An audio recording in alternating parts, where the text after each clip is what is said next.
Yo, yo, yo. What is up? Good morning, everybody. It's Friday, baby. It's Friday. We made it. We made it. Oh, dudes and dudesettes. It's Friday, man. It's here. We did it. Congratulations. Good job, guys. Um, got another cool, chill weekend ahead of us, man. Today will be obviously video gaming news for today, November 1st, 4th. I can't talk. Let's go ahead and just get some Java. November 4th. Um, Shout out to my sibling. Happy birthday. Happy birthday to my sibling. What's up, sis? Happy birthday. Yeah. We'll do some news. Then we'll hop into day 3 of Disco Elysium. Disco Elysium, day 3, hardcore mode engaged. We've been having fun with that, man. I've been laughing a lot. The game is funny.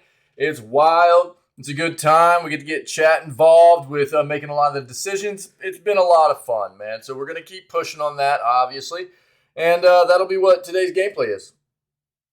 Unless we decide to pivot at the end and maybe, do a little bit of FPS stuff for maybe like an hour or so at the end. That's a possibility. But the majority of today will, again, be Disco Elysium. Having a lot of fun. It's a cool game.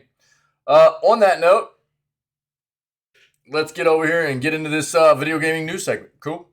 Let's go. Cool. And I need to change that again. I keep forgetting, dude. I'm not used to having my chat over there. I apologize. Hold on.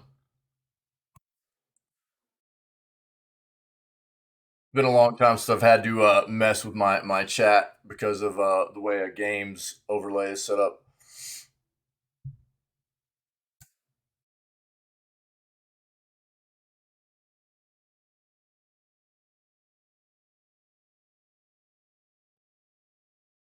All right, I think we're good. Perfect. Easy. All right, let's go. Okay. Let's see here.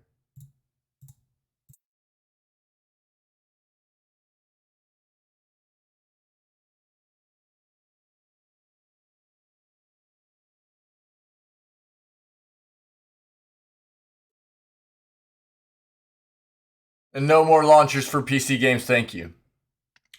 Look, I'm not going to dive into this. This is one of those things that this is one of the reasons so many people had such a hard time accepting Epic as a new platform for PC as well. It's like, man, we already have so many, whether you're talking about, you know, Ubisoft or Origin, which is now EA, and or it's always been EA, but now it's called the EA app, and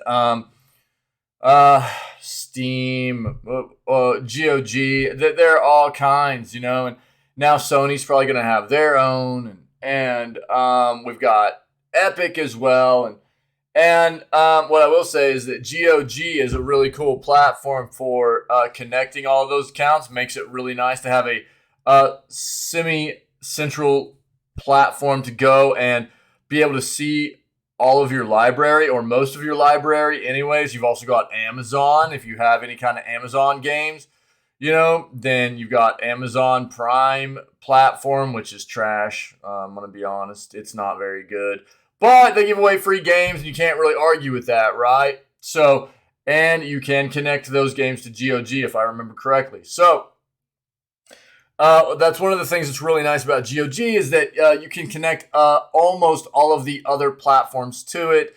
It will integrate and sync up your library so you can have a nice central location to go look at all of the games you have in one central location. Now, it won't be able to install those games for you from another platform, but it will take you over to that platform and get the ball rolling for you. But at least it has a spot for you to look at where everything that you do have. So I don't know, man. I mean,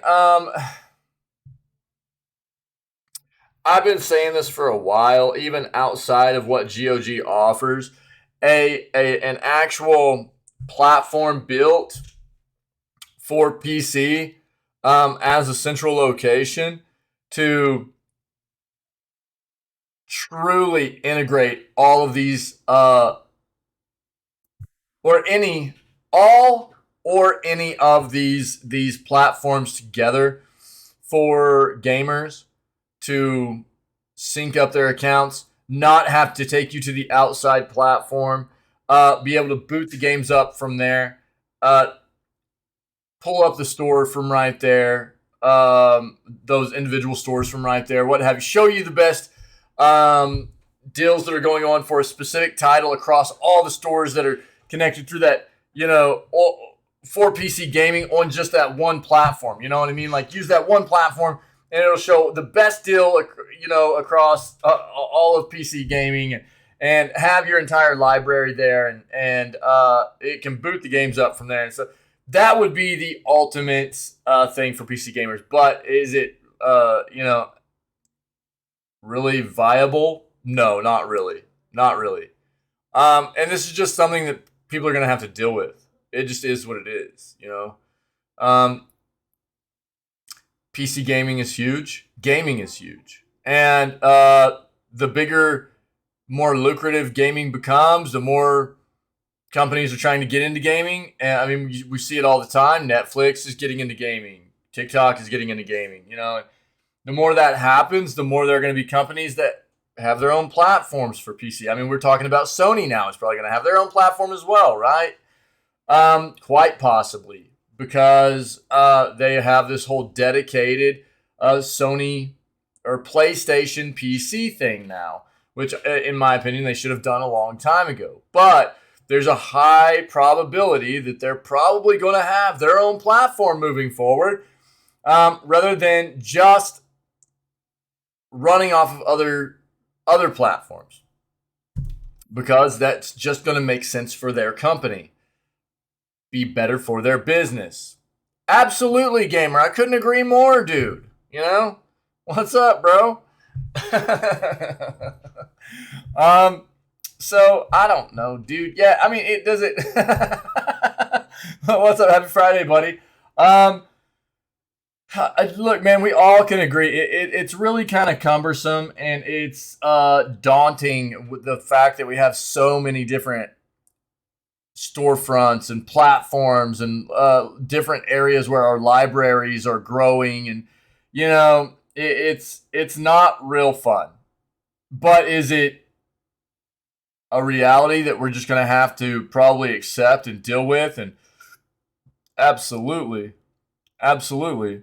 I don't think there's any getting away from it. I think it's only going to get worse and worse, to be honest. Sick, dude. Good for you, man.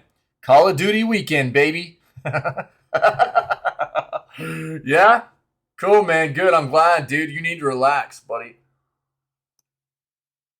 Yeah, yeah, yeah. Cool, man. So, look, I mean, that's what this is about, and we've covered it. Let's move on. AMD unveils the world's most advanced gaming graphics card? Not NVIDIA? Need a break? Yeah, dude. For sure. I'm good for you, dude. Yeah.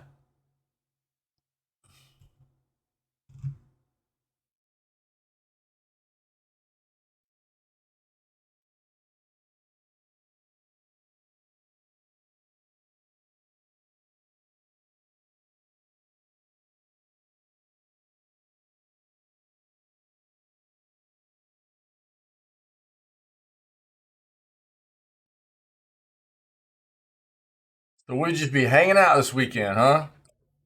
Yeah, buddy. Do you have any plans? You're just gonna take it easy, dude. Just relax. Grind those achievements. Play some COD, man. Yeah, I saw this morning on Steam. Vermintide 2's free to play this weekend on Steam, so we'll take a look at that. Okay. I here's what I would say. Even we're gonna take a look at this. I actually own Vermintide 2, and I've literally never played it. I don't think. I think I played Vermintide 1 just a little bit. I own Vermintide 2, and I've never played it. If anybody's interested in maybe playing some Vermintide 2 this weekend, I would be interested in checking it out. It's free to play weekend. Um, and I own it. So, and the fact that it's a free to play weekend, gaming is life, bro, for sure. For sure. Yep. Got you, dude.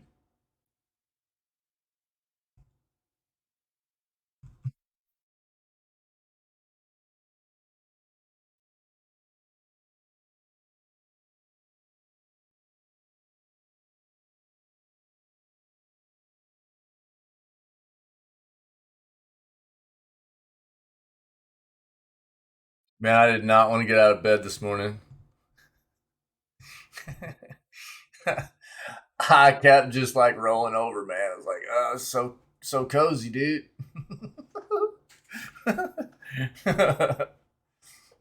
Cyber Filter 3 has been rated for release on PS4 and PS5. Take a look at that.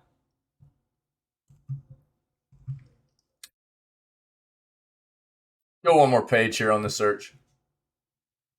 Yeah, Epic Game Store's next free titles have been revealed. I'll just go ahead and bring it up real quick. That way we can be finished with that. I won't even bring up that article. Let's just talk about it. Goat Simulator 3, nice. So Filament and Rising Storm 2 Vietnam. Okay, these are now the free games for this week until November 10th. Okay, once November 10th hits, then it will change over. These will no longer be available, and we will be getting Alba, a wildlife adventure, and Shadow Tactics, Blades of the Shogun. This is supposed to be a pretty cool little title right here. I don't know about Alba. It looks like it could be kind of cute, but Shadow Tactics, Blade of the Shogun is supposed to be a pretty cool little title. If I remember correctly, these will be free starting the 10th. Okay, so there you go.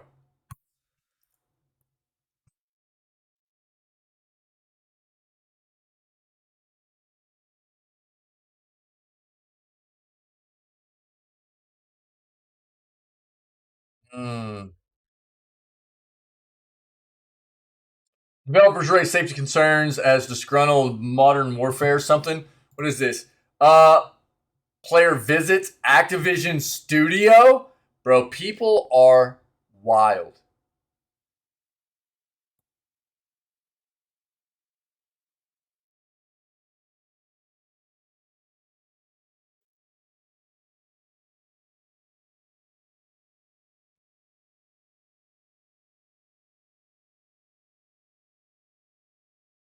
Jeez, dude. Dune Spice Wars is coming to PC Game Pass soon.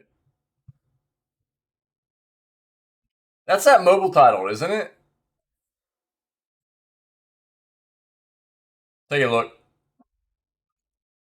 Stone Survivors release date gameplay trailer. We'll take a look at what that is.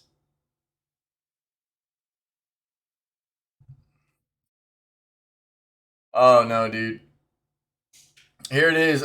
Square's really diving into this like Ethereum NFT, uh, crypto based Web3 stuff, dude. I'm not promoting this. There's no way. Nope. All right, let's go ahead and check out our other search.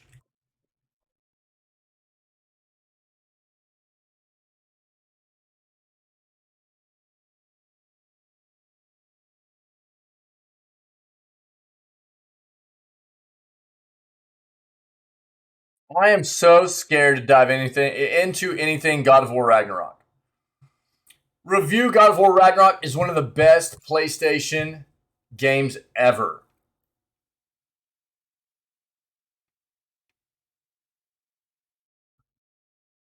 I am so scared about spoilers. We'll take a quick peek. Look, I love the previous God of War. The first God of War was a long time ago, but the previous God of War, 2018's God of War, was amazing. I loved it, dude. And I was, if they even did anything comparative, uh, if Ragnarok was even on par with that one, I was, in my opinion, it's going to be a very good game. So I know not everybody's a big fan of it. Well, here's the thing, gamer. So what'll happen is certain people will get early copies of the game to review it, right? Um, Certain people will get like copies of the game to review prior to it being released to the public, right? That's the way that kind of thing works. So this is going to be obviously somebody's take on this title right now. And it doesn't say the best. It says one of the best, right? So let's be very clear here on what this is saying. This says one of the best PlayStation games ever, not the best. Okay, so big difference in a few of those words there and what that means. So this individual apparently has gotten an early access look copy of the game, and they are apparently very impressed with what they've been exposed to so far. So I'm not surprised. So we'll see what they have to say.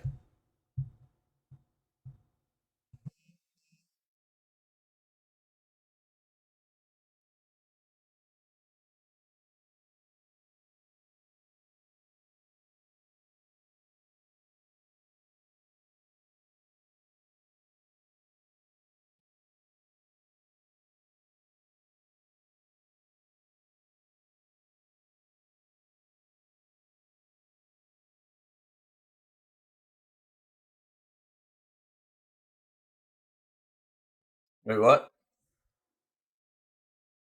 The Callisto Protocol, Alan Wake 2, or an existentially troubled fly. What? Oh.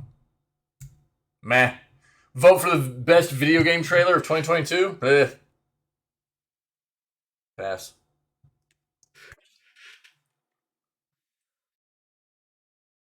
We already talked about that.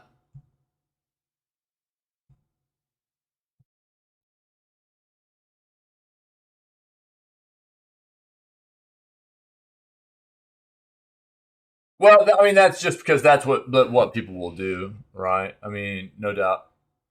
Yeah, no doubt. Dude, I didn't even play the first one until it came out on PC, but dude, the PC port was really, really good. And I was blown away by the game. Like, it was really great. It looked amazing. It felt really good. I enjoyed the gameplay very much. Um,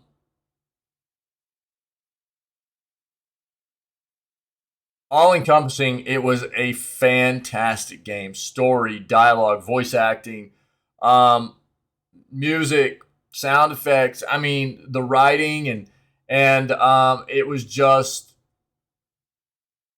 I felt like they did a really good job with. There's good loot in it.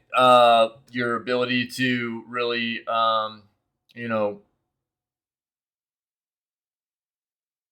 go into powering up things the way you want to address your gameplay experience, customizing it and everything. I think they did a really good job. And it was, for me, insanely difficult because I played it on Give Me God of War difficulty. It was crazy hard, but I loved it. I loved it. And yeah, I don't think you're wrong at all because that's what people do, right? Um, that's what people do. So, no doubt about it. Yeah. But with how good that one was, I had a really hard time believing that Santa Monica Studios was going to end up botching this. I didn't necessarily expect it to be as good as the 2018's God of War. You know what I mean? I wasn't expecting it to be that good. I'm going to be completely honest. But I didn't expect them to just botch it either, to just make a horrible game. So I'm expecting it to be pretty good, probably. We'll find out.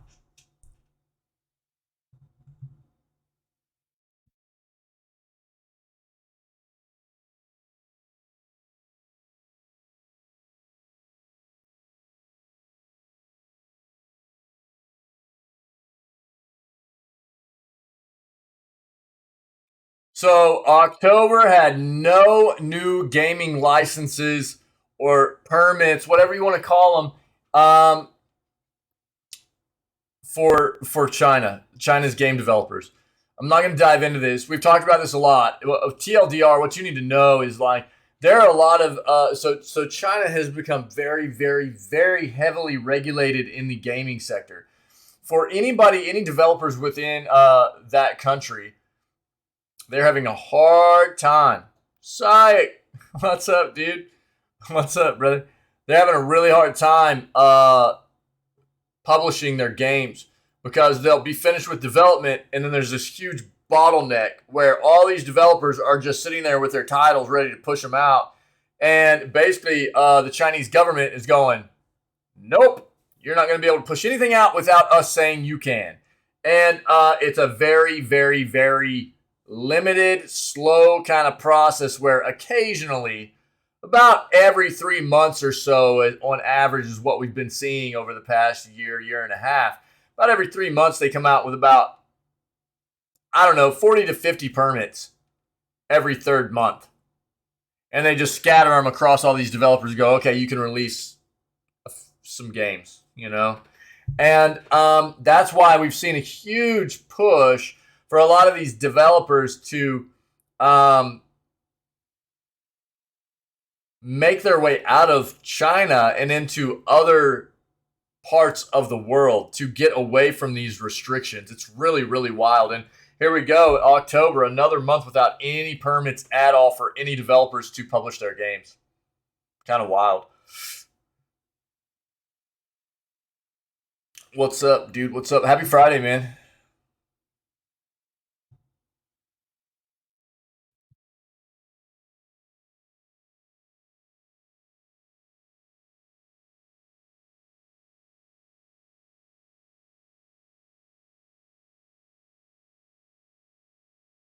Let's dive into this. Top 3 indie games that are a must for a Steam wish list. Dude, we love indie developers. Let's take a quick look at that, okay?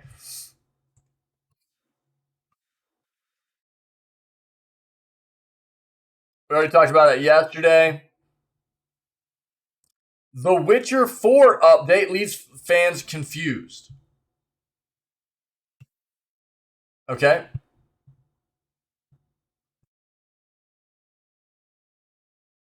Gotham Knights releases new console update.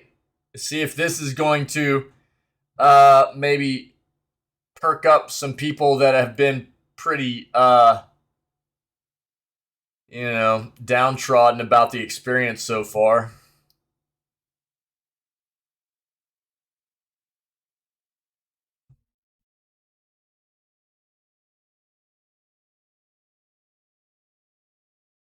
Blood Bowl 3 release date set for 2023.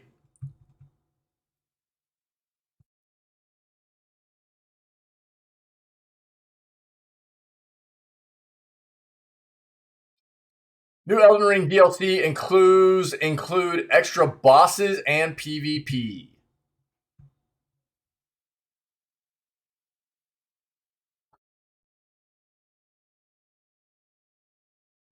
Okay. We'll stick with that. Let's dive into this. Top 3 indie games that are a must for a Steam wish list. Okay.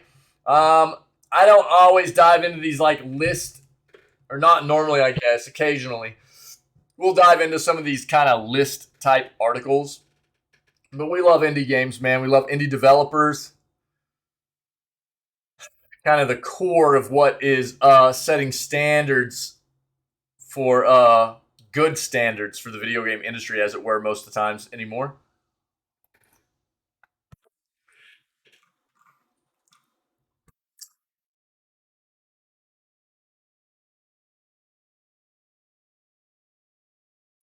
So, the gaming industry has some of the most interesting concepts brought to life by making unbelievably good indie games with minimum financial help and extremely talented developers. Thus, it is not surprising they are also the most profitable ventures by any early game developer to show their prowess in the business, making indie video games for platforms like Steam. There are many indie teams and developers work really hard to make their dream project come true in the form of an incredibly good indie game. Thus, here are the top 3 upcoming indie projects that should be a must on your wish list. The Book of Aru. Book of Aru is an upcoming dark fantasy roguelike game that takes the randomly generated worlds and the lore of ancient Egypt to make a puzzle solver and action-adventure game for the fans. Developed by a team of 6 to 7 passionate game devs to make an enjoyable game, Book of Aru is planned for release during summer 2023. Additionally, the game also has a rhythmic-based combat system, which means that players will have to learn certain combat styles and power moves to defeat different types of enemies. The game can be added to the wishlist on Steam as of now till it finally releases. Let's see this.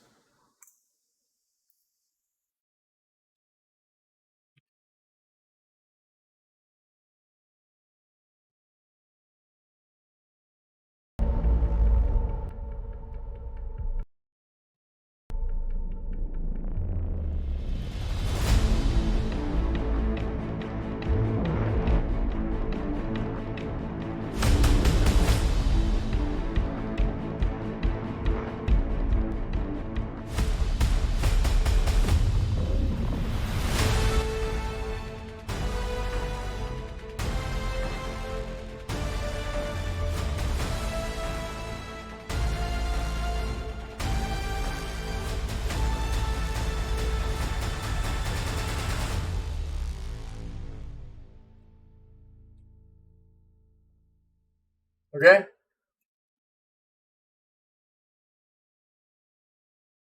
Next, Sector's Edge, a past project by two brothers. Sector's Edge is truly inspired by the gameplay of Battlefield 3 and 4 and Ace of Spades, but it is a totally different game for itself. Why this game is so special, you ask? Well, according to the recent beta version of the game, players can destroy basically anything in the game using guns. Although Sector's Edge might be classified as Minecraft on steroids, the developers' enthusiasm for the game can be shown in the fact they launched a beta version of the game late last year in 2021. However, after receiving harsh criticism from gamers, they worked for an additional year to include particular features such as base construction, weapon upgrades, and many more. It is one of the most anticipated indie projects of the year so far and has great potential.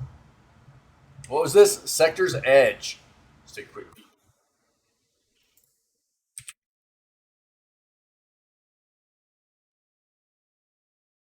You can actually try this for free right now.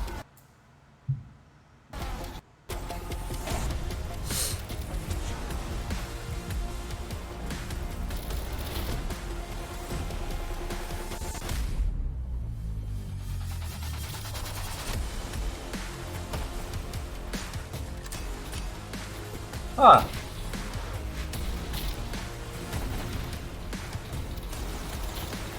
Pew pew pew pew pew pew. Doesn't go pew pew, goes bang bang. I think they're above us. I can't hold it in anymore.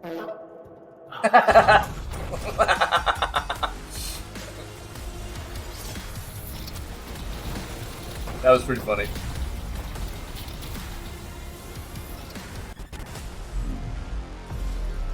Huh. Interesting. I just my stomach's acting up all day. Get a little nervous when there's enemies nearby, you know. Yo. Weapon customization. Loadout systems. Servers all over the world right now. Interesting. Interesting.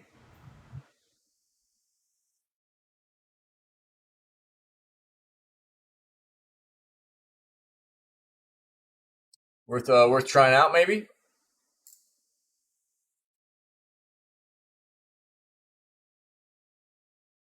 And last but not least,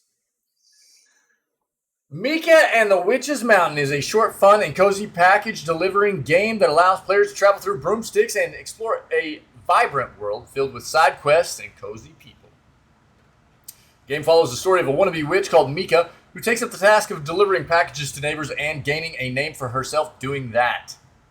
The game is coming to PC as well as PS4, as disclosed by the developer Chibig and Nukefist. The release window for the game is somewhere during the summer of next year. Although a short sandbox-based game, Mika and the Witch's Mountain promises several secrets to players. The game can be added to the wishlist on Steam. Okay, take a look.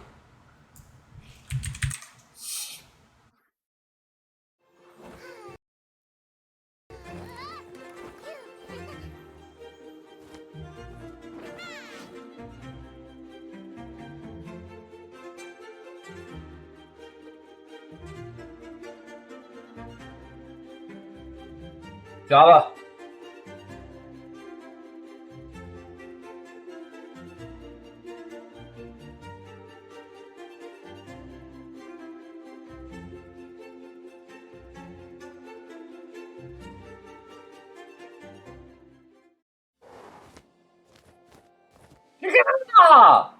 You guys know.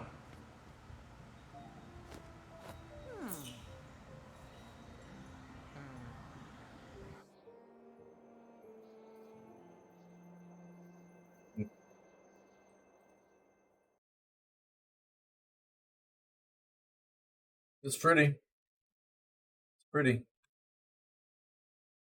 Huh. Okay. There you go. Those are the recommended indie games from this article. Cool. I gotta say, man, this Sector's Edge looks intriguing. Looks like it could be some cool times. It's free too, free beta. Maybe worth a shot. Some community game FPS stuff. We'll see. The Witcher 4 update leaves fans confused. A new update pertaining to the next Witcher game has left some fans confused. Last month, CD Projekt Red, announced it's developing a new saga of Witcher games, with the first game in the saga tentatively dubbed The Witcher 4 by fans well into development. The expectation for the saga was that Jason Slama, the current director of the series, was going to be the director. However, Sebastian Kalimba, the animation director of The Witcher 3 Wild Hunt, has announced via Twitter that he will be directing the new saga. As you would expect, the replies to the tweet are full of excited fans and plenty of congratulations. That said, alongside these two sentiments is some confusion, with fans asking what this means for Jason Slama. And at the moment of publishing, we still don't have an answer for this. Slama's Twitter bio still says he's the director, but he's not very active on Twitter. So this information is not super relevant. Career news. Quote, career news, I'm directing the new Witcher saga, reads Kalimba's announcement. Since joining CD Projekt Red, I believe nothing is impossible, and raising the bar, telling emotional stories, and creating worlds is what we're here for. Making games where people try to ride horses, that is virtually impossible. I'm proud to be a part of CDPR and work with such a talented and passionate team. Currently, it's unclear who is and isn't directing the upcoming Witcher saga. If CDPR or either aforementioned developer provides any additional updates or clarification, we'll be sure to update the story accordingly. While the fans of the Witcher video game series are confused about its future of it, fans of the Netflix show are in a much worse place. Yes. As you may know, and as we have talked about, Henry Cavill, the star of the show, is leaving his role as protagonist Geralt after 3 seasons. Replacing him will be Liam Hemsworth.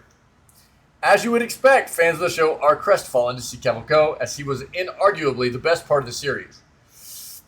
Some fans are so upset they have started a petition demanding Netflix bring Cavill back and fire the writers. Yeah. In 4 days, the petition is closing in on 50,000 signatures.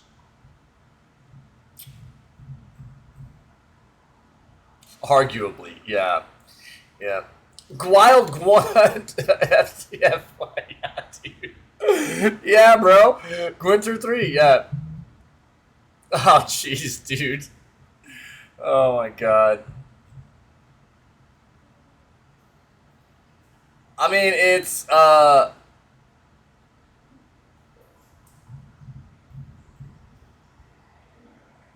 good series, and I think that um, this is my thing. I think that there's a lot of talent in the show. I do. I think there's a lot of talent in the show.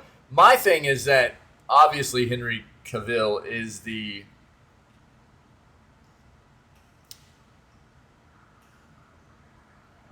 it's going to be seen this way because that is the main character as well, right? There are other primary characters of the show, but with Geralt being Geralt, it, I think if anybody else had taken on that role and had done a very good job at it, it would still be seen the same way. You know what I mean? Um, Trying to replace somebody after 3 seasons that has done such a good job at bringing that character to life, trying to replace them is weird. That's just weird. And I don't think it's any kind of like shot at the other people that play in, or that have helped create this show, because there are some notable other fantastic actors and actresses in this show, and many people other than that have helped create this series that people love. But I just don't see how it can really survive changing somebody like that. And again, even if it wasn't Henry Cavill, I think that just anybody of that had helped bring the main character to life like that, trying to replace them after 3 seasons, I just don't see it working, dude. I just don't. But especially somebody that has done as good of a job as Henry Cavill has in bringing Geralt. Yeah.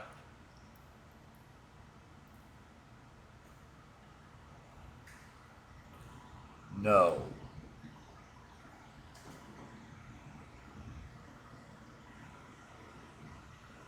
No. Nobody even knows who he is. Other than being the brother of Chris, dude. Other than the fact that he's the brother of Thor, nobody knows. Psych, bro. Psych, you already called this out, man. Yo, gamer, I have Vermintide 2 on PS4. Played a little bit, like 2 matches. Seems pretty good. Yeah, Vermintide 1 was fun. I didn't play a ton of it, but yeah, we'll get to that. Yeah, I mean, I just don't see it, man. Yeah.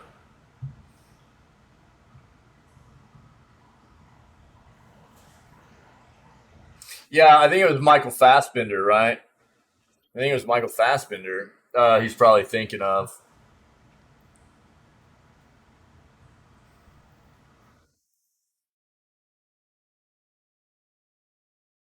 Yeah. So I don't know.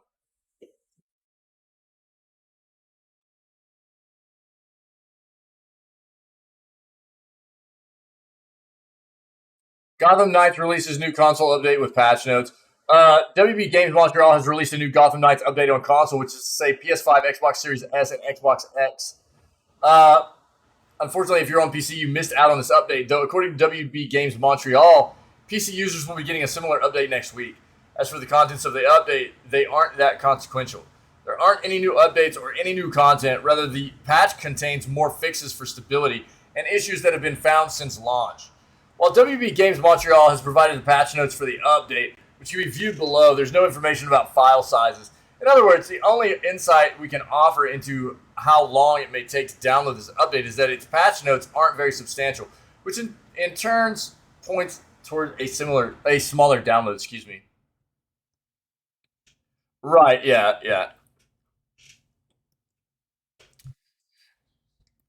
Yeah. I mean, look, I just again, I just it's not even for me. It's not even the fact that I don't think that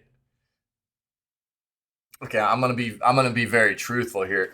Do I feel like Liam Hemsworth, okay, can pull off Geralt the same way that um, Cavill has?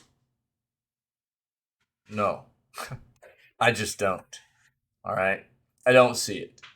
But part of that might come from the fact that we've watched Henry Cavill do it for 3 seasons at this point, you know. But at the same time, Henry Cavill is known to be a very um, big fan of The Witcher in general before he even took on this role, and I think that he brings a certain, you know, flair to that character. He really helps bring it to life in a specific kind of way. Now, um, so ultimately, no, I don't see uh, Hemsworth being able to do the same job.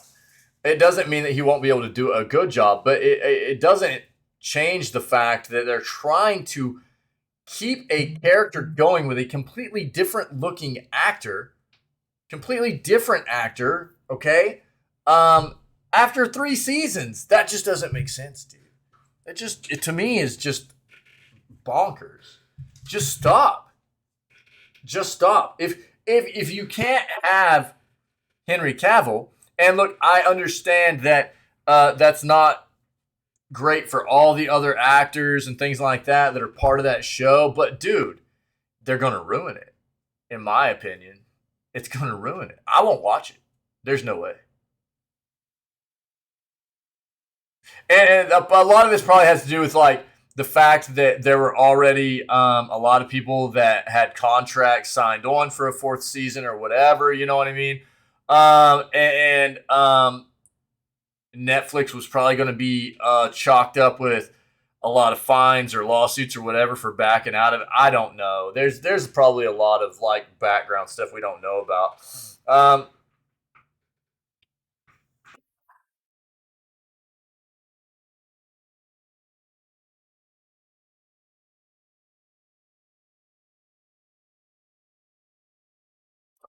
uh, y- well, my big thing is like I would rather just see them pivot onto something else. You know what I mean? Not that they need to get rid of The Witcher altogether. Just don't focus on Geralt anymore. You know what I mean? I think that's the play that needs to be made. Don't focus on Geralt anymore. Done. Geralt's done, dude. Focus on Ciri.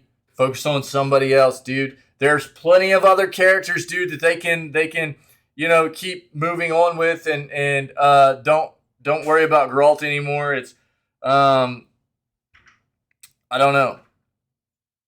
In my opinion, it's I mean, I just won't be able to watch it, dude. For me, it's done. For me, it's done.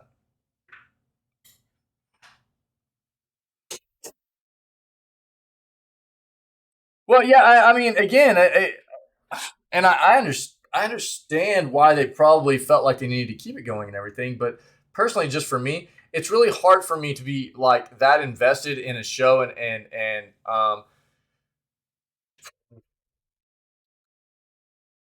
'cause dude, I look forward to the seasons coming out. I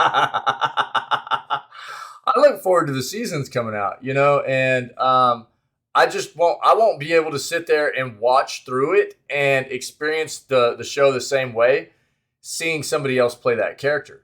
Every time Geralt shows up on screen now, it's just going to ruin it for me, dude. I just know it.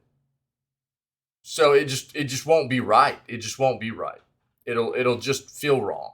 It'll be fake is what it'll feel like to me because it'll look weird. It'll feel weird. It won't be the same character anymore. You know what I'm saying? I think that's the problem for me.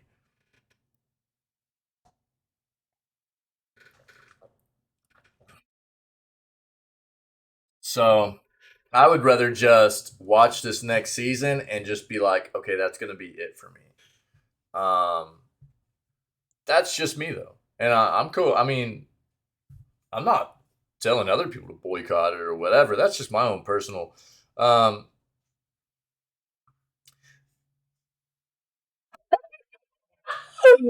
all right, yo, is that gonna be a Christmas present? What's up, dude? we got to get a Henry Cavill up on the wall back here, dude. You think I won't put that up? Well, I mean, it can't be nude, but you know what I'm saying. You think I won't put a Henry Cavill up here behind me, dude? You're wrong.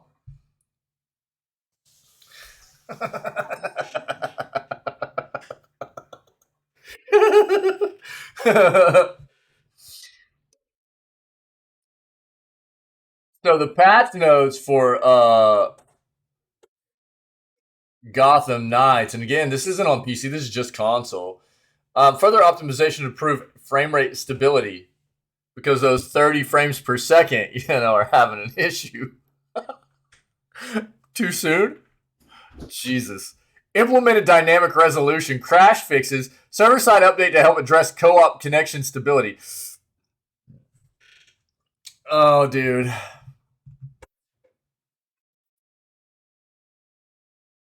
Hey, bro. It'd be a Superman poster. Whatever. Whatever, dude. Whatever. Cavill's Cavill, dude. Look, I mean, I'm going to be very, very honest, dude. If I swung that way, that's the that's the dude to have a Hollywood crush on. You know what I mean? As a gaming nerd myself, I mean, I don't swing that way, but if I did, the dude that's a pretty man right there, dude. He's pretty. Yo, random mode time. Ryu again? I haven't. But I'm just comfortable in who I am, dude. It doesn't bother me to talk about this stuff. I don't have any issue with calling out human beings for being pretty. It doesn't matter to me, obviously I'm attracted to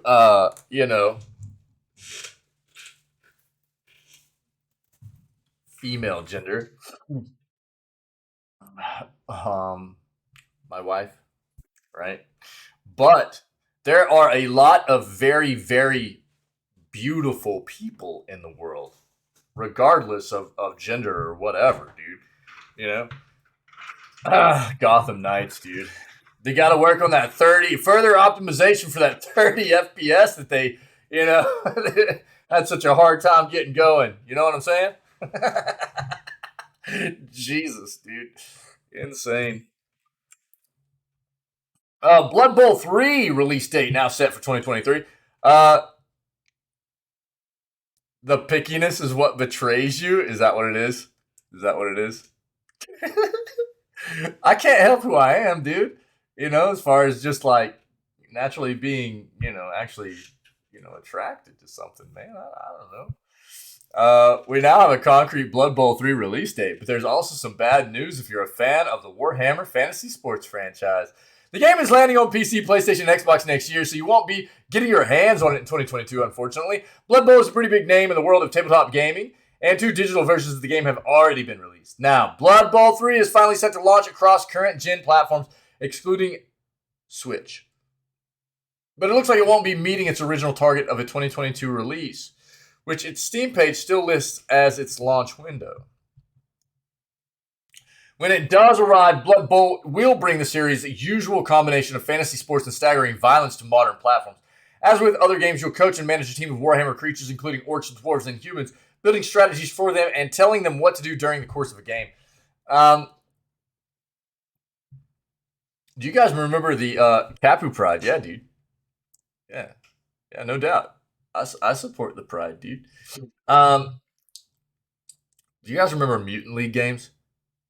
Yo, gamer, thanks, buddy. Hey, man, it's Friday, dude. You're almost there, brother. Weekend. Have a good day at work, dude. Be safe, okay? Thanks for always being here, being a part of this, man.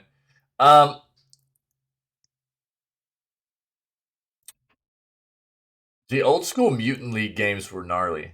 They were really cool. They had characters like Bones Jackson and stuff like that. They had like name plays on old at the time they were like current sports, but sports athletes and stuff like that. But those games were wild. You'd like they had like Mutant League Football had like if I remember correctly, like a football field that was like out on a planet or something like that. It had like craters, you fall in there and die, or you could just like destroy people with like throw dynamite, at people while you were running around on the field and stuff. It was really really nuts. That's what these remind me of.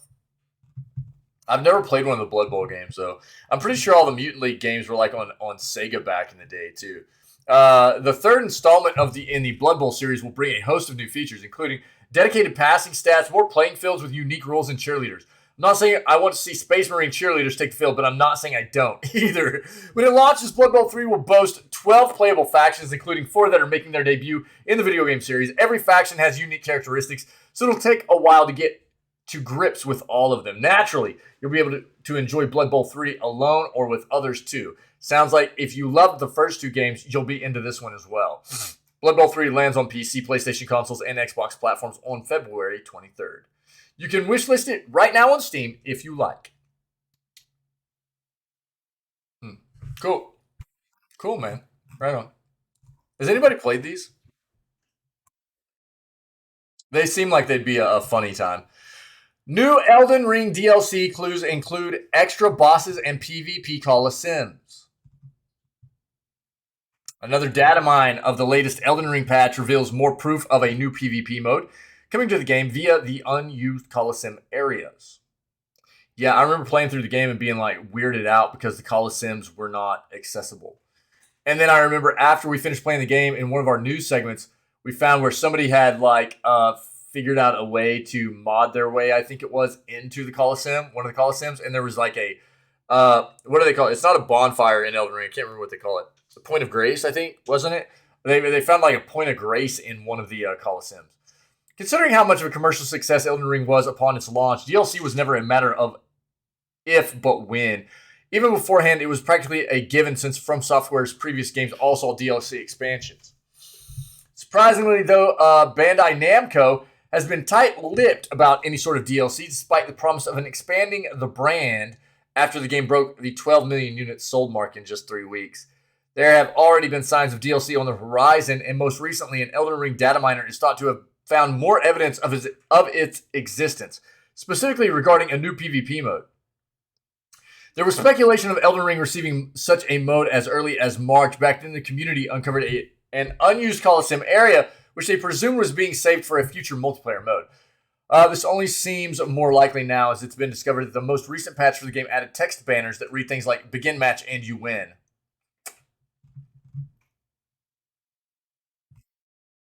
Data miner Sekiro Dubai was the first to make this known, and it can only really be associated with some kind of multiplayer functionality, or at least a new combat challenge mode or something along those lines. This is by the way, wait. Elden Ring version 1.07 added 4 new parameters for 4 new text banners to be displayed on screen. They match unused text from 1.0 as shown in the video. I believe they are related to Colosseum, suggesting gauntlet form. 1.07 text just says enemy defeated. By the way, this is the same patch that was found to contain references to new maps, hairstyles, and ray tracing. Dubai also discovered that within Elden Ring's files, there is space for 30 flags that trigger upon killing a boss. In other words, there is room for an additional 30 boss fights that could be added as DLC. They do stress, however, this doesn't mean From Software will add 30 new bosses, just that it left room... It left that much room for potential post-launch content. At this point, all that's left is for Bandai Namco and From to formally announce their DLC plans. A common theory is that they're saving an announcement for this year's The Game Awards in December. Yeah. If that is the case, any prospective DLC probably won't release until 2023. That's probably a safe bet. Yeah. Okay, cool. Dune Spice Wars is coming to PC Game Pass soon. Xbox didn't provide a specific date, but said that Dune Spice Wars would be joining PC Game Pass soon. Dune Spice Wars from developer Shiro Games is set to come to PC Game Pass soon, according to Xbox. Dune's Game Pass debut was announced on the show floor at Paris Games Week 2022, comes just days after Microsoft revealed the game's coming to their subscription service in November. Spice Wars launched in early access on April 26th, with the developer aiming for a final release date in 2023. The game is set in the universe of Frank Herbert's Dune, most recently adapted into the 2021 film of the same name, directed by Denis Villeneuve. Dude, I can't wait for the second entry of Dune. Ooh, God, the first one was really good, dude. I thought, anyways. The strategy game tasks players with engaging in a war to control the spice on the planet of Arrakis, with fans able to choose which faction to join, with the options including House Atreides, House Harkonnen, House Carino, Smugglers of Freeman. Each faction provides specific bonuses that will affect how players approach the game.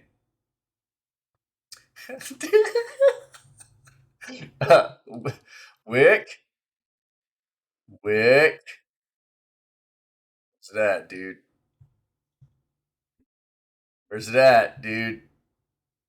Why am I not seeing it? There.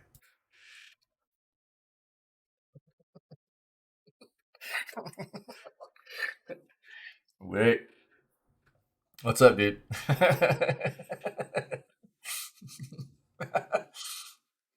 Dude, that bonk emote is gonna be coming in handy in this channel. I gotta tell you what.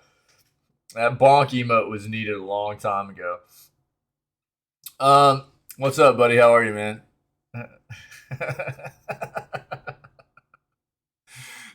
Dude, what's up, brother? The strategy game tasks players with engaging in a war to control the spice on the planet. Yep. Talked about that. Players will have to maintain good relations with the Imperium while deciding whether to rule the cities of Arrakis by force or diplomacy. Yeah, you liked it too, Sight? Yeah, I thought it was really good, dude. Let's take a look at this real quick. The board is set. Wasn't this initially a mobile game? I thought. The native Fremen dream of creating a green Arrakis, Really loud. while the Baron Harkonnen wants to paint it red.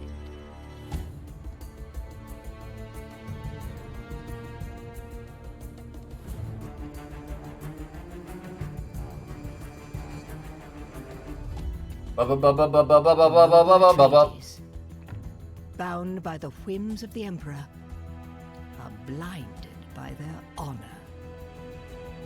Their quest to control Dune's precious resources while learning to survive its punishing sun distracts them from those who lurk in the shadows. Smugglers, who above all desire profit by turning the tables. The board is set. The Spice War begins.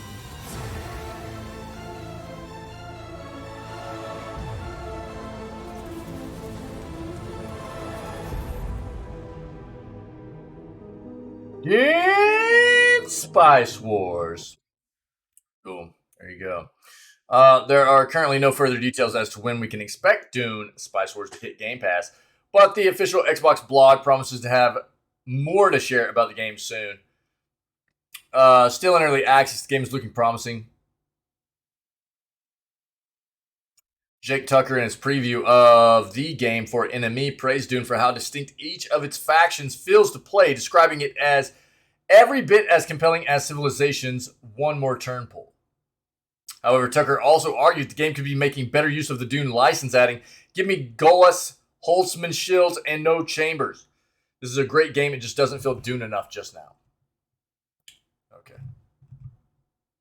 Cool. All right. There we go. We'll be seeing this coming to Game Pass before too long. Yo, wait, you dealing with fog again today, man?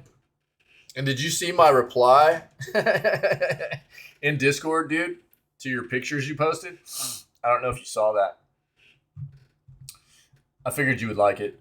Take on the Lords of the Void and become a god in Soulstone Survivors. Keep reading to learn more about Soulstone Survivors, its release date, gameplay, and story. Soulstone Survivors release date November 7th. So 3 days. Oh, okay, cool.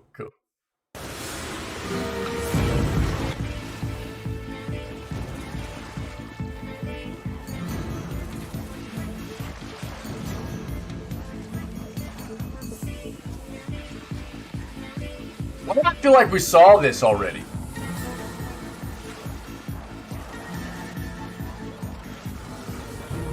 Not today, but we've seen this, yeah?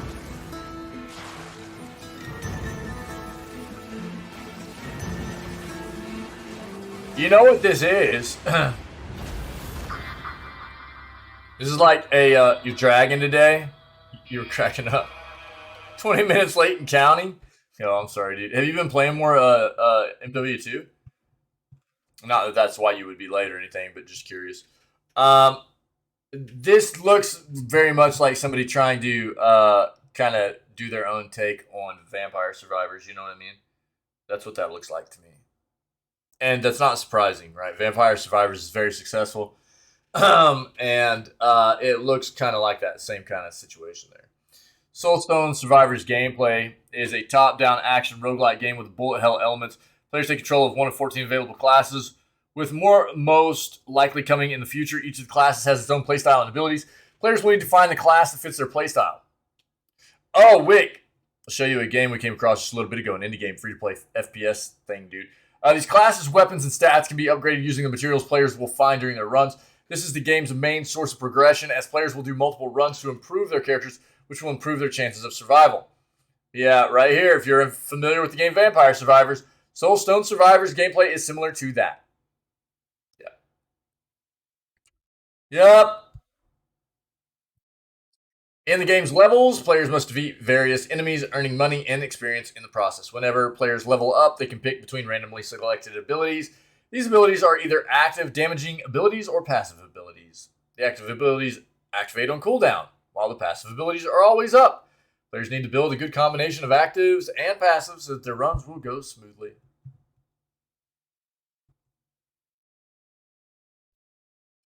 Hey, dude, it's literally Vampire Survivors. It just looks different. That's what it looks like. Yeah, called it, dude. Called it. Okay. Okay, here we go. So, review. God of War Ragnarok is one of the best PlayStation games ever. Again, look, this is God of War Ragnarok does not release until the 9th of November. So, apparently, obviously, this is going to be somebody that got their hands on a early copy of the game to be reviewed. Take this with a grain of salt because obviously this is going to be somebody's own subjective kind of take on this game. But, I mean, I'm not real surprised that a lot of people are going to probably enjoy this experience. If it's anywhere close to being on par with the first one, many people enjoyed it. Not everybody, but many people, right? An utterly jaw-dropping adventure that masterfully concludes the best duology in video game history. Rare to have such uncomplicated feelings about a game, to finish something and think that's one of the best games I've ever played, but with Ragnarok, it felt obvious. Santa Monica's sequel is a high watermark for the medium and certainly surpasses all first-party games to date on PS5. Look, that's kind of the way, and for me, and you guys know, 2018's God of War, that's kind of the way I felt about that game. It was like, it's like top 5 all-time for me. I absolutely love that game. It was amazing. I enjoyed it thoroughly, and I know not everybody feels that way. But for me, and I played it. I didn't play it on release. I played it on PC. Played it last year whenever it released on PC, and it felt amazing. The experience was fantastic, and I thoroughly enjoyed it. As much as I mauled it out because we played it on Give Me God of War difficulty, I loved that game.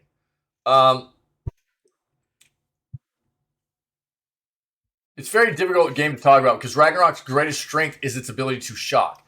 There are large parts of this game and many of the things that make it so incredibly special that deserve to be experienced without the slightest hint that they're about to happen. Are they really about to do that? Was a constant refrain as the conclusion to the Norse saga built to its crescendo. Featuring an intense final act that it's among the most memorable in modern gaming, It's an adventure that trades in the epic spectacle in a way that is rarely attempted. But it's not just the blockbuster moments that make God of War Ragnarok so special. If anything, they're elevated by the moments of peace between the march towards Ragnarok, the realm-ending war that Kratos and Atreus seemed destined to fight in. Atreus, now older, taller, and in full knowledge of his status as the half-giant, half-god Loki, is grappling with his destiny, a destiny that Kratos does not want him to fulfill. What that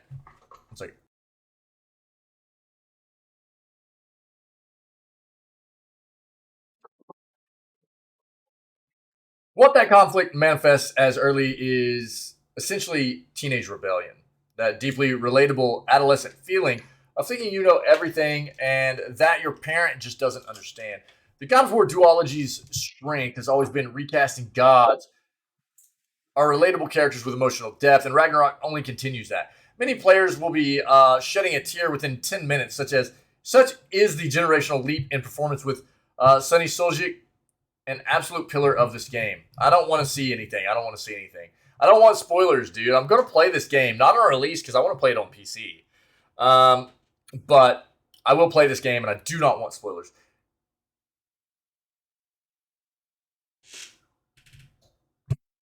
So,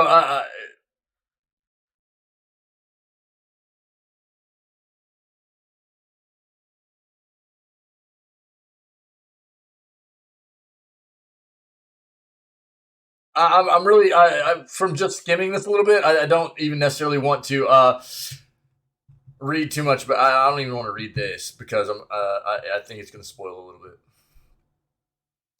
Reached the point where we don't want to discuss the story in any further detail because the sheer pace at which things accelerate need to be experienced firsthand.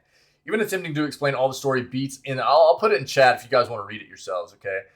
Explain all of the story beats in the first 7 hours would rob players of some of the year's very best surprises. Something that isn't a surprise is how great God of War Ragnarok feels to play. Combat system, which was a highlight of the first game, I agree, has been refined, feels tighter, and has added a catalog of new abilities and moves, which makes fights feel far more varied than in the original. This is also aided by a massive overhaul of enemies. Gone are the days of fighting endless draugrs. Each realm has several classes of unique enemies, all of which provide added challenge and encourage players to step out of their combat comfort zone. Sick. And it's vital that the combat is able to stay fresh and entertaining because this is a long game. That is something we talk about a lot, right? I feel like even in the first game, they did a pretty good job. That's one of the things I talked about earlier when we found this article in the first place this morning was that I feel like in the first game, they did a pretty good job even with allowing you to put your points into different skills and abilities and things that made it to where you could kind of really pull a play style into fit your personality and make things fun for yourself and what you wanted the character to do. It wasn't like you were really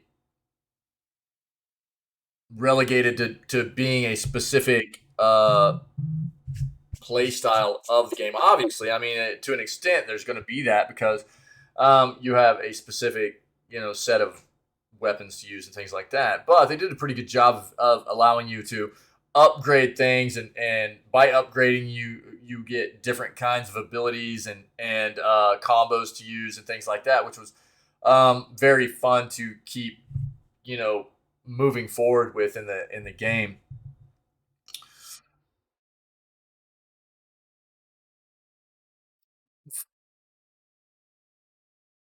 Not only does the main path take around 20 hours to complete, but you'll also spend double that with a huge amount of side content, not to mention post-game, which is significantly more fleshed out and expansive than the first game.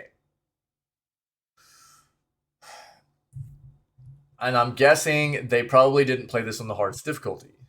I don't know, but this isn't generic checkbox open world stuff. There's a huge number of side quests and areas that you'll run through if you don't take the time to look around. We'd really recommend finishing these before completing the game because most, if not all, the dialogue will explicitly reference what is going on. And doing these quests after the final events robs them of a bit of that connection to the main story.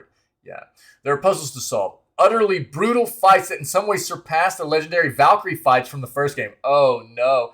We still haven't finished all those in the first game. And so much more lore to explore. We might actually go back here before long and dive back into God of War and see what we can do about taking down some of the Valkyries from our first playthrough. Because we didn't take down but like one or two of the Valkyries. They are very difficult fights, especially on Give Me God of War difficulty. And we already had a lot of time into the game, so and we had other games that we wanted to play, so I didn't end up spending a ton of time focusing on that. But in anticipation of maybe playing the second one, we might dive back into the first one for a little bit. Whenever we know that this one is going to end up coming to PC, we might go back to it for a little bit.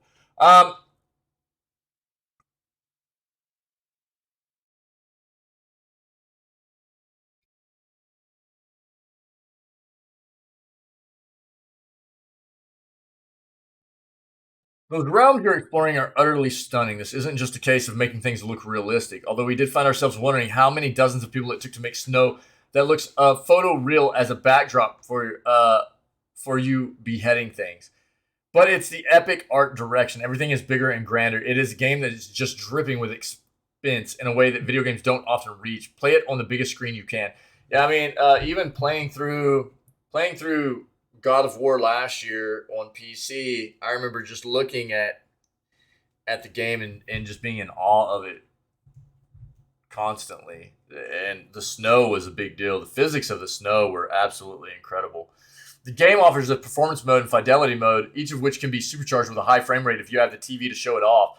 While the fidelity mode is obviously beautiful, and when the sadly absent photo mode is eventually added, it'll be great for your digital tourism with through the realms. 70 to 90 frames we managed to get out of performance mode on a 120 hertz screen is staggering. Comparing this game to how the original looked and ran when it first launched feels like a generational leap. Wow. Even if some parts of the game do not. God of War Ragnarok is likely Sony's final big cross-generation game, and while it doesn't feel like the game was held back in terms of performance, visuals, or broad scope, there are a few scars from being on PS4 that you may notice. Areas aren't as big as they could be on PS5. There are plenty of duck under the wall loads. That's pretty much it in terms of remnants of the last gen. We had played 10 hours of the game before someone points them out to us, mainly because we were distracted by the utterly ridiculous opening act, rather than some admittedly a bit annoying last-gen concessions. Fast travel using the realm between realms is near instant, only taking longer if there's dialogue that is required to finish before the mystical door appears.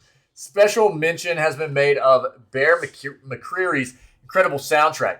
It genuinely sneaks up on you, and when it does, it doesn't so much tug at your heartstrings as hooks onto them with a blade of chaos and throws them across the room.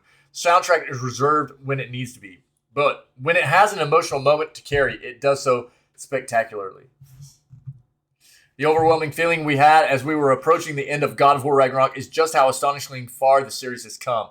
The idea that this game, which so delicately handles the relationship between a parent and their child as the child slowly becomes an adult, is the same one that started on the PS2 with us ripping the heads off of Hydras and throwing bits of the old Greek temple at Zeus is incredible.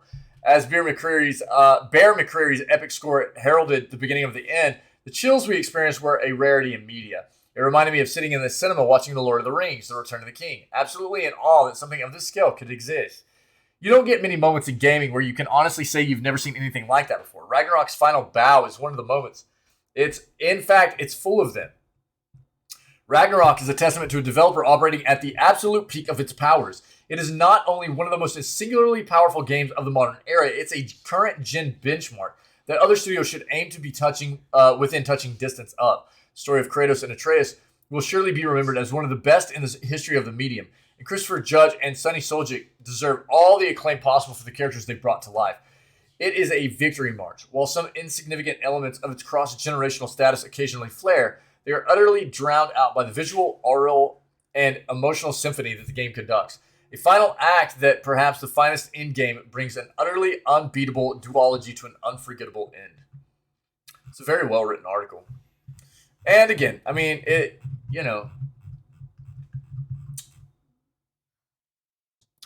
is going to be a subjective experience, right? Everybody's going to have their own opinion. But I can say that a lot of what the feelings were for the author here of this article, Jordan Midler, a lot of what was felt here for this title, I felt the same way about the first one. And if this one is going to be on par or even better, dude, I'm going to be blown away. So and it's refreshing to see a developer be able to, a big developer be able to still push out quality, not lose sight of that, and take their time and make sure that they're doing the title justice, bringing these amazing experiences to us. I think there's at least an amount of respect, even if you're not a fan of the game itself, or I know not everybody's a big fan of God of War or whatever, but there's a lot to at least respect about what Santa Monica has done with God of War 2018, and apparently what Ragnarok is going to be. We have yet to see. This is just one review, right? But it's at least a positive,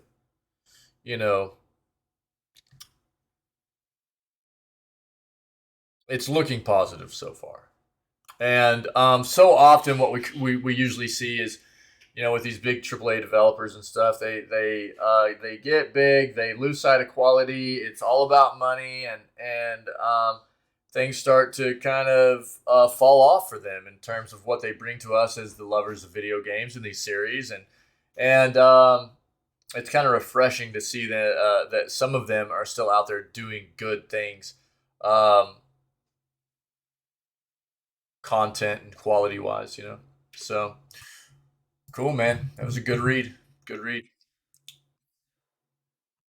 AMD unveils world's most advanced gaming graphics card built on groundbreaking AMD RDNA3 architecture with chiplet design. AMD today, this was yesterday, unveiled a new graphics card built on the next-gen high-performance, energy-efficient AMD RDNA3 architecture. The AMD Radeon RX 7900 XTX and Radeon RX 7900 XT graphics cards.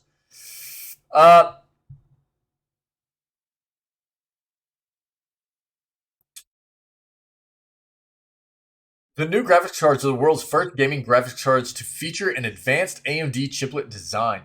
They deliver exceptional performance and a superb energy efficiency to power high frame rate 4K and higher resolution gaming in the most demanding titles.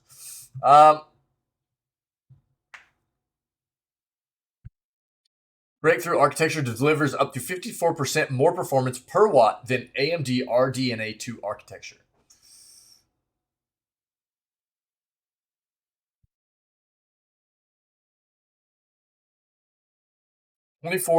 Up 24 gigabytes of high-speed GDDR6 memory. Altogether, the features of these new GPUs and advancements deliver up to a 1.7 times performance uplift in select titles at 4K compared to AMD RDNA2 architecture. So last-gen cards for them, huh? The new graphics cards are also support DisplayPort 2.1 displays capable of delivering ultra-high frame rates and stunning visuals at up to 4K 480 Hz and 8K 165 Hz refresh rates.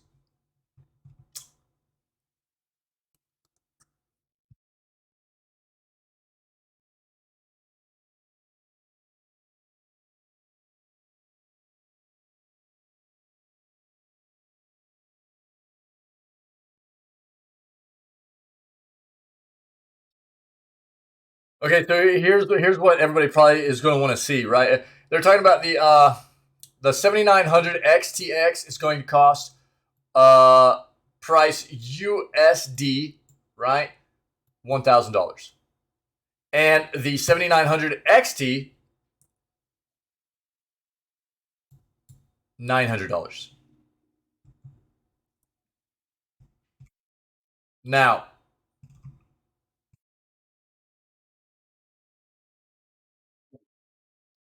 this is an initial announcement from, and okay, let's be real clear here. This is AMD's site as well, okay?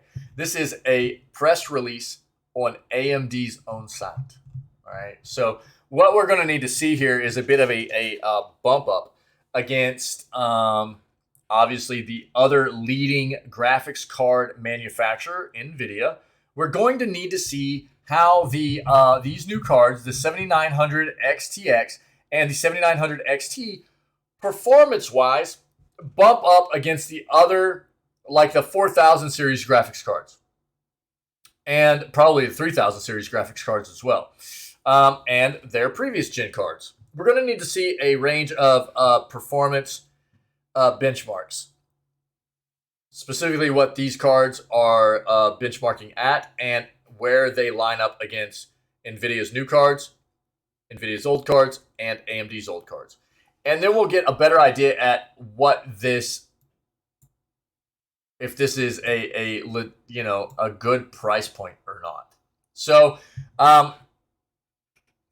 if this is true, if this is a true statement here that these cards are at a 1 point, if these are increasing performance over the last gen cards at about 1.7 times, that's significant.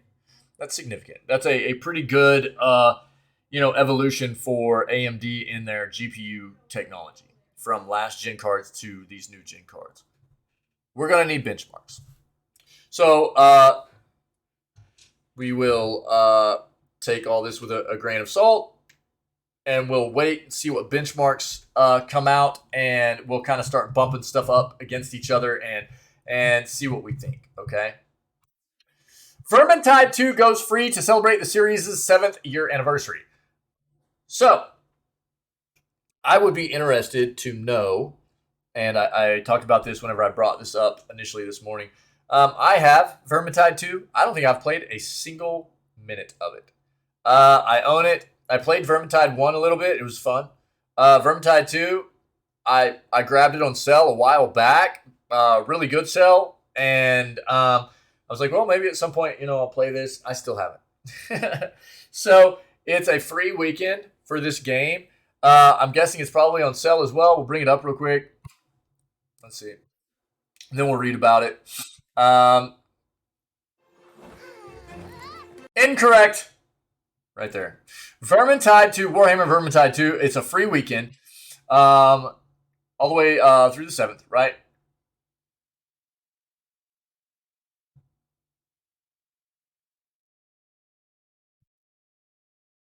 For a limited time, you can download Vermintide 2 for free and keep it in your library forever. Wait, what? So November 3rd through the 7th, free to keep. Free game update November 8th. Wait, for real?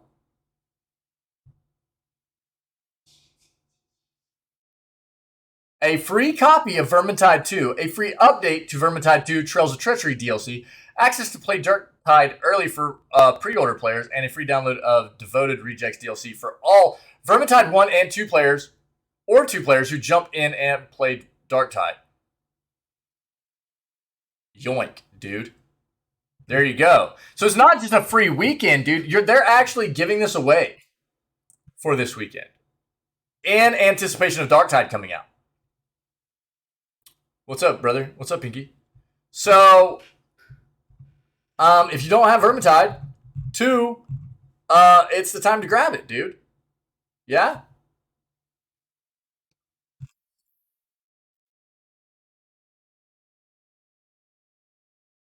Cool. So, I mean, if anybody's interested in maybe doing a little bit of some like weekend play, we could do that. I've wanted to play Vermintide 2 for a while. We could get in here and just have some like chill weekend play, and it's a free weekend this weekend, obviously to grab the game, and then on the 8th, Trail of Treachery, you can grab that free game update too. What all is the Yo, please stop, dude. God.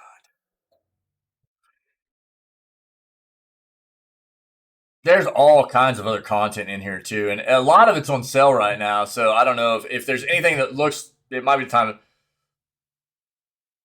Sick, dude. Nice. Yeah, I have the first one as well. But I've never played. I only played a little bit of the first one. I've never played the second one, dude. So if anybody be interested in like just trying out the second one, this would be the time to do it. I think this weekend. You know.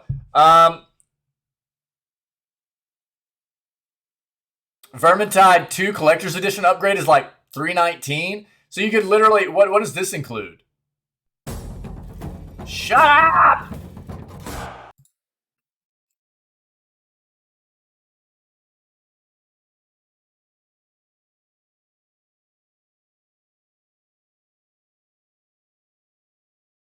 Collector's Edition upgrade includes soundtrack, wallpapers, themed skins, portrait frame, maps, keep decoration, heroic deed.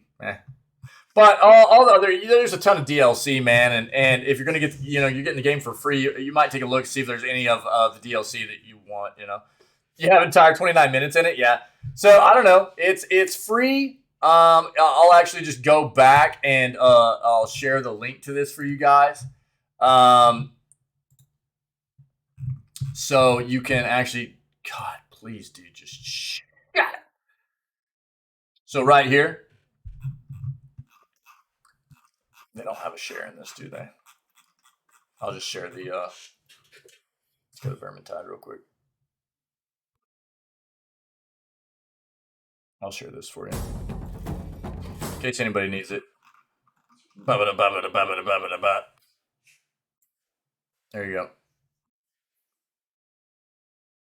Didn't mention wanting to play Resident Sleeper? Yeah. Yeah. What are you talking about? What are you talking about? Did I? What is Resident Dude? I don't even remember. I don't even remember what that is. Are you trolling me, dude? You trolling me out? What's Resident Sleeper, dude? Besides an emote. Citizen Sleeper. Oh, yeah, dude. Yeah. Wake up, sleeper.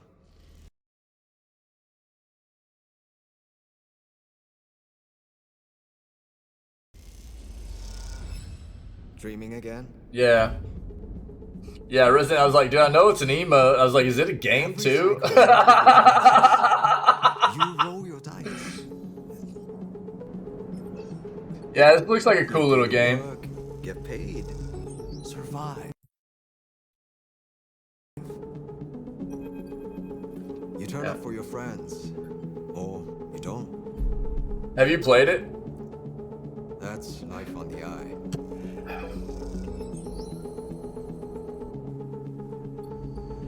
I did put that link in chat if you guys are interested in grabbing Vermintide too. I mean, it's free, dude. It's free. Why not? You know what I mean? As an ARP's gift for its escaped workers. But we can fight this. You can remake yourself here. They don't own you anymore. Yeah, I did. I had. Yeah, is it on my wish list? Did I actually put that on my wish? Yeah, it's on my wish list, dude. Yeah, thanks. Appreciate it. Yeah, thanks, man. Cool. Yeah. Thanks, man. No, dude, it's just free. I think it's just, there is no subscription to that game. It's not a subscription-based game. It's just free, dude. That's what that's the way it's sounding to me, anyways. Most time when they do stuff like that, it's like a free weekend or whatever, But like, go back again. I'll read it again to you guys real quick.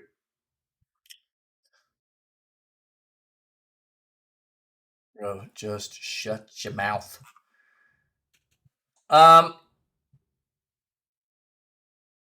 Available for free from November 3rd through 7th as a part of a free-to-keep offer on Steam. And I'm about to read an article about it too, so that'll probably make sure that we're on the same page here. But this is like a promotional thing in anticipation of Darktide coming out. Yeah, so it's literally just free. And then on the 8th, you actually get the Trails of Treachery free game update for it as well. So you can just grab the game for free. It's yours. That's the way it sounds right now. Let's take a look at this. Vermintide 2 goes free to celebrate the series' 7th year anniversary, all right? To celebrate the series' 7th year anniversary, players can get their very own copy of Vermintide 2 for free. Players can also join a giveaway for a chance to win exclusive prizes. Fat Shark, the developers behind the well-loved Vermintide series, as well as the upcoming Warhammer Darktide game, is celebrating the series' 7th year anniversary. To celebrate this, as well as prepare for the Darktide's release on November 30th, Fat Shark is holding an anniversary event called the 7 Years of Tide. This event has 2 parts, the games part and the more in real life part. We'll go through both of them. For the game side of the event, Fat Shark is giving away Warhammer Vermintide 2 for free on PC. Sadly, that means that the Xbox and PlayStation versions of the game are not free. However, there is a catch to this. Vermintide is only free from the 3rd through the 7th of this month. That means yesterday through, what is the 7th? Monday or, through Monday. That means if you want to own the game, you better log into your Steam account now and add it to your account. So it is free. It's not just a free weekend. You will have it for free as long as you add it to your library this weekend. Vermintide 2 isn't the only free thing players will receive. A free DLC for the game entitled Trails of Treachery arrives on the 8th. The DLC has 2 parts, with the first available on launch called A Treacherous Adventure. Second part comes out in 2023. This DLC follows you and your companions as you escort a caravan through a plagued village. You must pave the way to Talkstat and figure out just what happened in the village. Take care of avalanches along your way. The game's other DLCs have discounts up to 60% off, so make sure to buy some if you want. Players will also receive double experience in Vermintide 2. This double experience event will run from the 3rd through the 16th. Other than Vermintide 2, Fat Shark also has various plans for its upcoming game, Warhammer Darktide. For starters, players who pre-ordered the game can access the game's pre-order beta starting November 17th up until the game's release. This beta is a continuation of the closed beta held just this month, allowing players to experience the grimdark world of Warhammer 40k. Not only that, players who played Vermintide 1 or 2 will receive the Devoted Rejects pack for Darktide. The pack includes 5 races and 5 tattoos that players can use on their Darktide characters. This is basically free since Vermintide 2 is also free right now. Now, for the more real-life side of the event, Fat Shark is currently holding a giveaway in collaboration with HyperX for the following items: an Armada 25-inch gaming monitor, a Pulsefire Haste wireless mouse, Cloud Alpha wireless headset, Pulsefire XL RGB mat, Alloy 65 keyboard, and Warhammer Darktide Ogren figurine. One lucky winner will receive all of these items. Players who want a chance to win these prizes will have until November 17th to sign up for the giveaway. If you are interested in joining, head over to this link. Note that you will need a social media account or a Gleam account to join this giveaway. Vermintide, Warhammer, Vermintide 2, and Warhammer 40k Darktide are all first-person co-op shooter melee-focused games. Shooters with a focus on melee combat, yeah. Players take control of one of the various classes, each with their unique playstyles and abilities to go through various missions. These missions have players fighting against hordes of enemies, as well as large abominations. Players must cooperate well with their team to survive or die trying. Sick, dude! You guys want to play Vermintide 2 this weekend? Let's play Vermintide 2 this weekend. Here you go, guys. If you want to enter that giveaway or read more about this, there it is. Cool. I would be totally down to play some Vermintide 2 this weekend. I think that'd be a lot of fun, man. Let me know. The game's free. I already own it. Let's get medieval. Who wants to get medieval this weekend? Siphon Filter 3 has been rated for release on PS4 and PS5. Siphon Filter 3 has been rated for release in Korea, suggesting that the 2001 game will soon arrive on Sony's PlayStation Plus Classics catalog. The Game Rating and Administration Committee of Korea has announced a classification decision on a PS4 and PS5 release of Siphon Filter 3, a third-person shooter released by Bend Studio in 2001. The rating suggests that Siphon Filter 3 will be added to the PlayStation Plus Classics catalog for subscribers to play, especially because the same committee previously rated several Siphon Filter games shortly before they were announced for Sony's revamped PS Plus service. It's likely that Siphon Filter 3 will be available for PS Plus subscribers as part of the service's classic games catalog, which makes older games from the first 3 PlayStation consoles available to play on PS4 and PS5. it is possible that Sony is planning to mark Siphon Filter 3's birthday with an addition to PS Plus, as the game celebrates its 21st anniversary on Sunday, November 6th, this Sunday. However, the European version's birthday isn't until November 30th. Originally released for the PlayStation console, Siphon Filter 3 follows protagonist Gabriel Logan and his team of special ops agents as they are investigated by the U.S. government in relation to the events of the first Siphon Filter.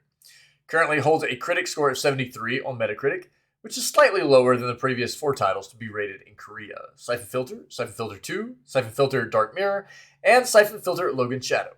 Last month, Sony's PS Plus editions included Hot Wheels Unleashed, Super Hot, and Injustice 2, along with Siphon Filter. A number of PS1 era games, including Tekken 2 and Ape Escape, are available on the service. All right, there you go.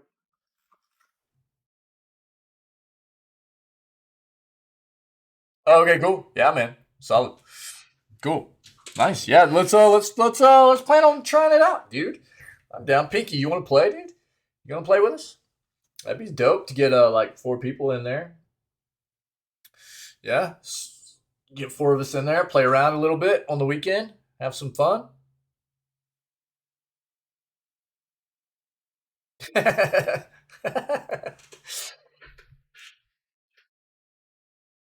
Cool, man. Sounds good. Perfect. Yeah, let's plan on that. Developers raise safety concerns as disgruntled modern. This is the last article I have. If you have anything else to add, let me know. We'll talk about it before we move on to Disco Elysium Day 3. Cool. Developers raise safety concerns as disgruntled Modern Warfare 2 player visits Activision studio. It doesn't help, and we fear for our safety. This is wild, dude. Also, when Zomboid? I don't know, dude. I don't know. Yo, Sai, have you guys been playing together? Have you guys been playing Project Zomboid together? I mean, we could. I don't know, man. I don't have it right now. I don't have it. Let me see.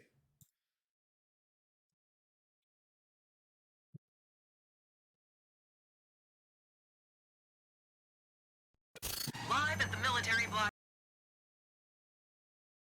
Yeah, I don't know. We'll see, man. See. Getting to learn the game. Just started. Yeah. Yeah, it's supposed to be pretty difficult. Yeah. It's supposed to be fairly difficult. Pretty steep learning curve if I understand correctly.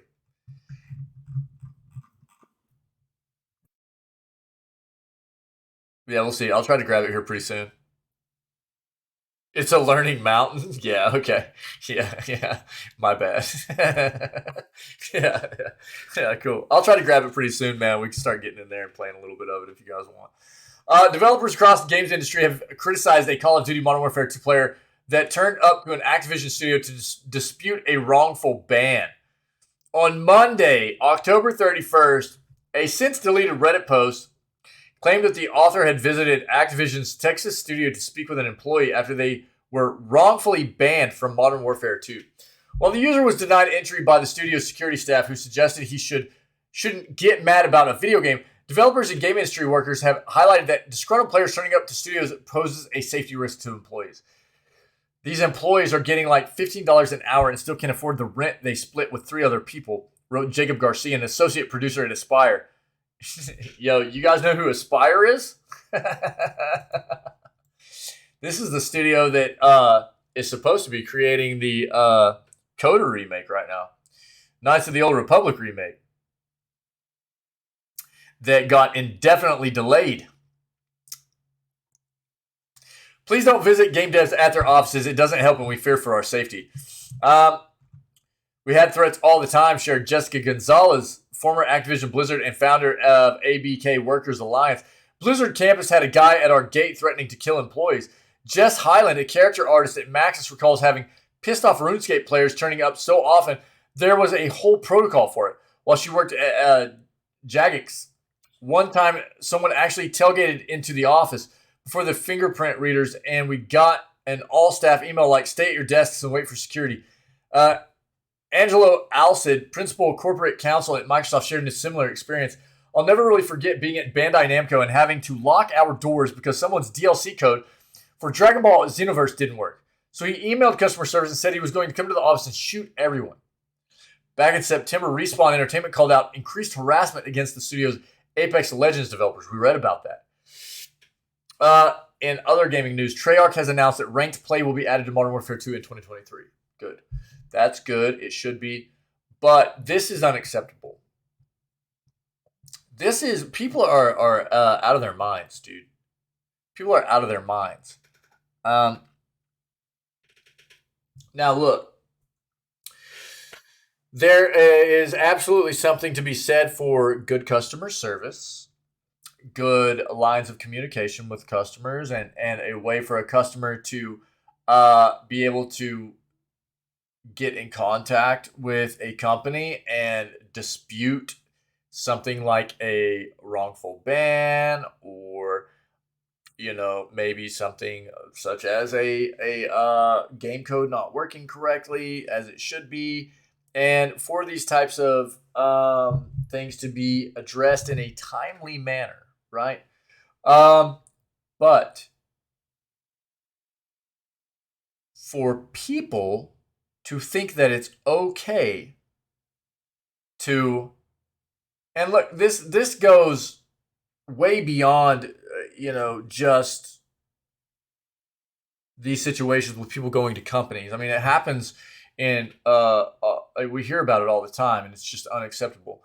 But this specifically is talking about, obviously people showing up at a workplace, at a business, and threatening violence for absurd things. Okay, bro. Yo, dude.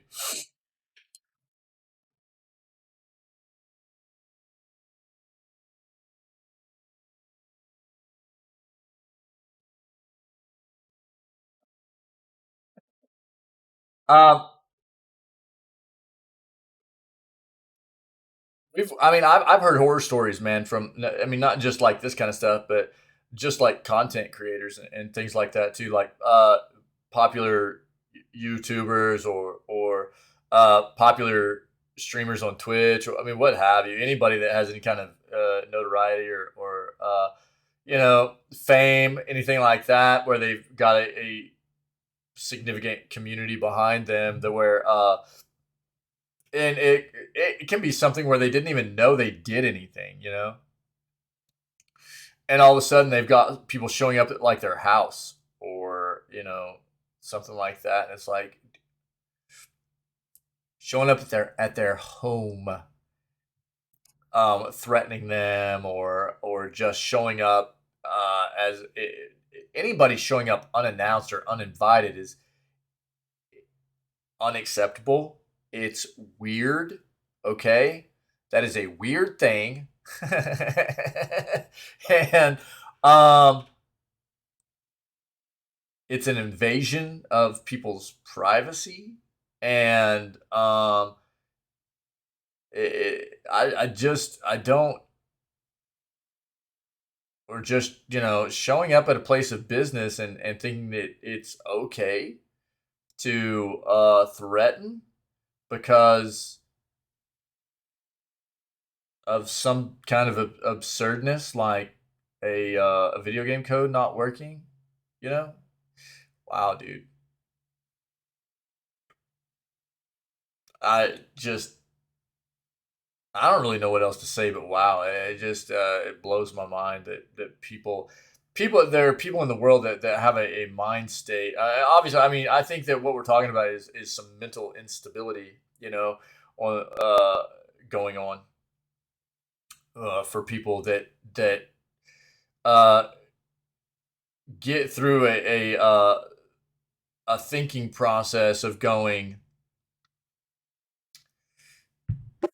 this Xenoverse code is not working. Yeah,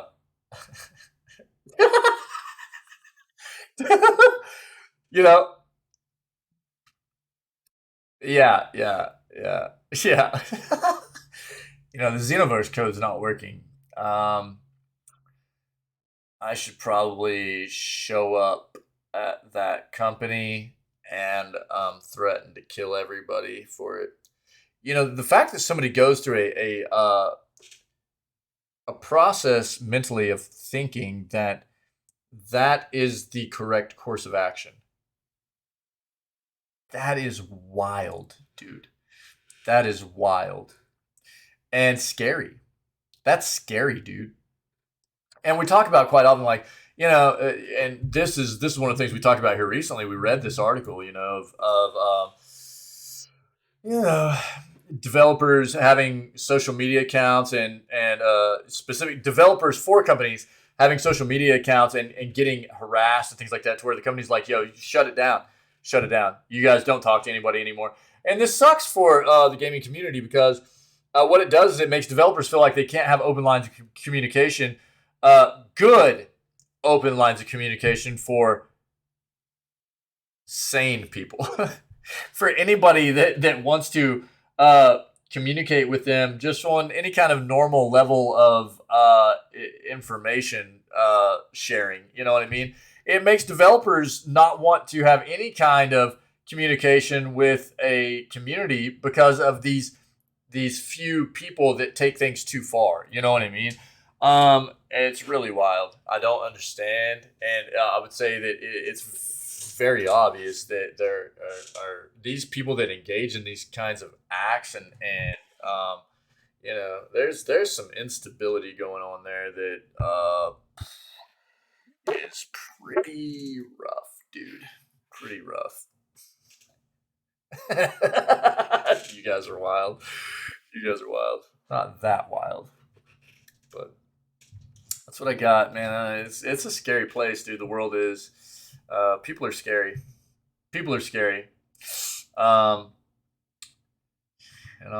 That I think that's the thing for me.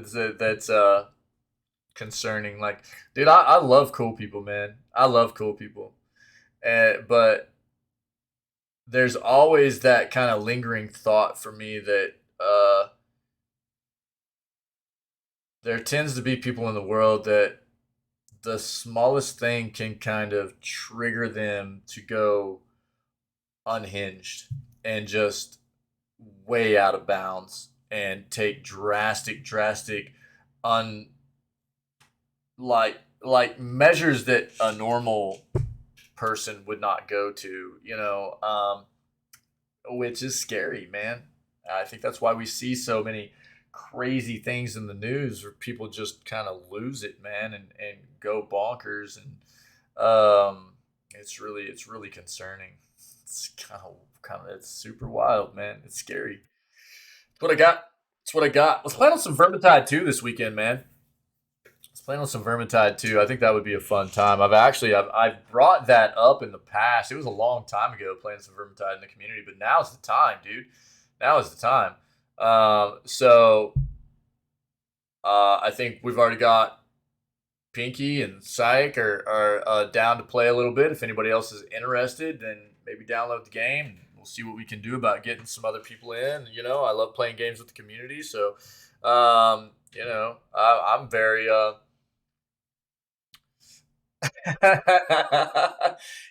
really